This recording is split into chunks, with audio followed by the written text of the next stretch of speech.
If you've been scrolling through endless lists of robot vacuums, scrolling past the flashy ads, and still feel stuck wondering which one actually lives up to the hype, this review is here to cut through the noise. You've probably asked yourself whether the newest AI-powered models are really worth the extra cash, or if you'd be better off with a simpler, cheaper unit that just sweeps the floor. I've spent the last couple of weeks testing the roborock Saros Z70 in a typical two-person apartment, swapping it in and out with a couple of older models to see how it handles everyday messes, pet hair, and the occasional spill. Link is in the description if you want to check the product details on Amazon.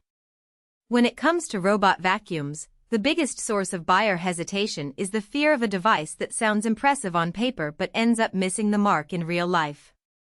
You might be wary of a machine that boasts a 22,000 Pascal suction rating. Does that really translate into deeper carpet cleaning? Or is it just marketing speak?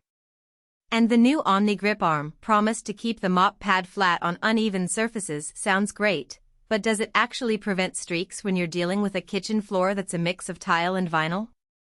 The Saros Z70 tries to answer those questions with AI-driven navigation, a high-power motor, and a mop system that claims to adapt on the fly.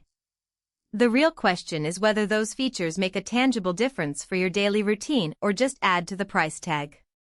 First, let's talk about who this robot is built for. If you're a busy professional who works from home, have a small dog that sheds lightly, and want a set-and-forget solution that can handle both dry debris and light spills without you having to intervene every few days, the Z70 could be a solid match.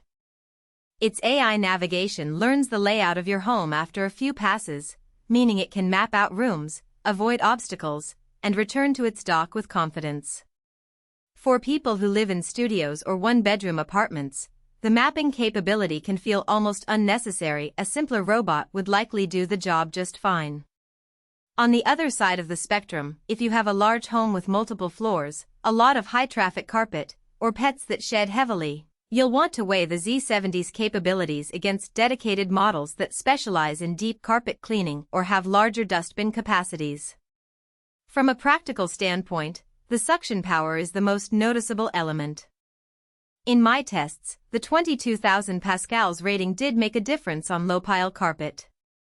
The unit pulled up pet hair that usually clings to fibers, and it left the carpet looking noticeably cleaner after a single pass. On hardwood and tile, the suction helped lift larger crumbs and sand that can be stubborn for lower-powered vacuums. However, the trade-off is a shorter runtime. The battery drains faster when the motor is working at full tilt, so the robot needed to return to its dock after about 90 minutes of continuous cleaning on a full-size floor plan. That's not a deal-breaker for many, but if you expect a single charge to cover a 2,000 square foot house, you'll probably need to schedule 2 cleaning cycles. The OmniGrip arm is one of the product's more unique claims. The arm is designed to keep the mop pad in constant contact with the floor, even when the robot encounters slight elevations or small obstacles like rug edges. In real-world use, the mop performed well on smooth tile and linoleum, leaving a uniform wet shine without the typical streaks you see on cheaper mop-only robots. When the robot crossed over a low rug, the arm adjusted and the mop pad stayed flat, preventing the usual lifting that creates dry spots. The downside became apparent on thicker rugs or plush carpet. The arm simply couldn't maintain contact, so the mop function disengaged entirely. If your home features a lot of high-pile rugs, you'll end up using the vacuum mode alone, which is still solid but means you lose the mop benefit where it might be needed most. Another practical aspect is noise. The Z70 is louder than many entry-level robot vacuums when the suction is cranked up to its maximum. In a quiet apartment, the sound was noticeable. You could hear it through closed doors, and it might be disruptive if you're working from home or have a baby sleeping nearby.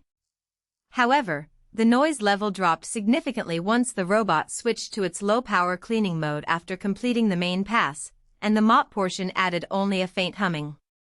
If you value a silent cleaning experience, you may want to schedule runs for when you're out of the house or use the night mode, which reduces suction and thus reduces cleaning efficacy. One of the more subtle strengths lies in the dustbin and water tank design. The Z70 features a dustbin that can hold about 470 milliliters of debris and a water tank of roughly 300 milliliters. In daily use, the dustbin filled up quicker than I'd like when cleaning a kitchen with a lot of breadcrumbs, but the device's self-emptying feature a base.